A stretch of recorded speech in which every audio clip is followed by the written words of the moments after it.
So far in my game, you can explore and scan dig sites, dig up fossils once found, then take them back to your workshop to clean and expose the bone within. Now it's time for me to implement the final part of this flow, and that's skeleton assembly. You'll be able to build full skeletons, either all of the same species, or mix and match if you feel inclined. Let's get into it. Well, this is the skeleton assembly handler so far, with pretty much all the user interface up and running. You started by selecting a torso to use, which will then autofill all the other parts of the same species, if you have those bones in your inventory. You can then modify the skeleton parts to use the bones from other species if you so wish. The skeleton name has also been autofilled to be the same as the torsos, but that can also be modified. Leaving the handler will save this as a skeleton, allowing it to be modified later on. With this framework all set up, it's time to actually get the skeleton showing in the background here. Wow, you can make some real abominations now. I've got the skeleton building and changing in the background, with the camera shifting to view the new skeleton based on its dimensions. From the beginning I knew I just had to allow mix and matching species like this, just for some extra fun. The player can easily stick to the same species skeletons if they wish, but they aren't restricted to doing so. Now for some flair, starting with a simple scaling animation for the skeleton parts as they are assembled. When switching a part, it will scale the current one away, then reveal the new one. Ideally, I would like each individual bone to scale in and out, but that would require tracking each one, and I don't want to make the skeleton models too overly complicated to work with. But what I've got now works well enough, and is certainly way cooler than the bones switching instantaneously. Ooh, listen to that. Of course I had to add some bone sound effects as the skeleton builds. Next I've made it so you can rotate using mouse drag. As you can see, it's working well. Even better when I add a maximum rotation speed and decelerate the spin once you let go. Check out this new bone skeleton UI. After using it for a bit, the modal dialog for bone selection was feeling clunky, so I've opted for a non-modal to the side variation. Now you can keep selecting different options and see how they look immediately. Oh, what a cute dog. More UI improvements have led to another panel to the left here for skeleton management.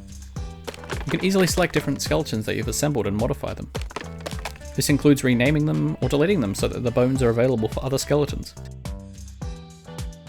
Now, as you can see, I've added a pedestal and floor background to the scene, which really helps with judging the scale of these skeletons.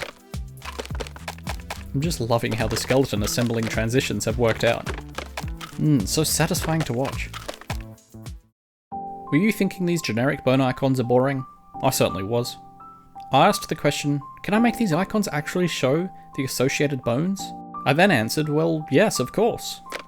Now you can more easily distinguish between the bones options when assembling, and each one looks unique. I hope you were wondering how I made these icons, because I'm about to show you anyway. First, the bones are positioned in front of the scene camera, then an edge highlight is applied, then the bones themselves are hidden, then a handy camera to image tool is run, and there you go, an icon image of the outlined bone. Damn, that would be tedious doing this for every single bone type of every single species. Yeah, well, I'm a programmer, so I wrote a script. Why spend 3 hours doing a task when I can instead spend that 3 hours automating it? I can run this icon generator on all the species and bones in a click of a button, amongst other bone and fossil management and setup tasks. Speaking of species, we don't have many, do we? In this and prior devlogs, you've only seen 3 originals. The Triceratops, Carnotaurus, and Protoceratops. I made these skeletons ages ago, and it's about time I model up some new ones. And now sometime later, here we go, 4 new species skeletons. Firstly, the Ornithomimus, the classic bird mimic with an ostrich-like build. Secondly, we have the Stegoceros, a pachycephalosaur with a thick skull. Next is an ankylosaurid, Euplocephalus, complete with a club tail and bony plates. And lastly, Tylosaurus, a large mosasaur that haunted the Cretaceous Ocean. More skeletons means more bone parts to pick from in assembly.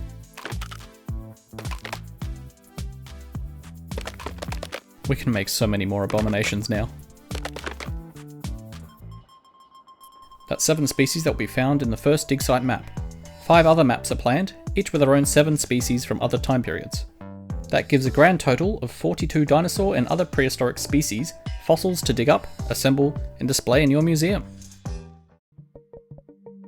This game of mine is really coming together, and I'll soon be able to publish a tech demo for you all to try. Join my Discord server if you wish to participate, Or at least wishlist the game on Steam if you want to catch the game when it's finished. Next I'll be creating the Fossilpedia, which will be used to catalogue discovered species and find out more about them. That will have to be the topic of the next devlog, so subscribe so you don't miss it. I'll see you all next time.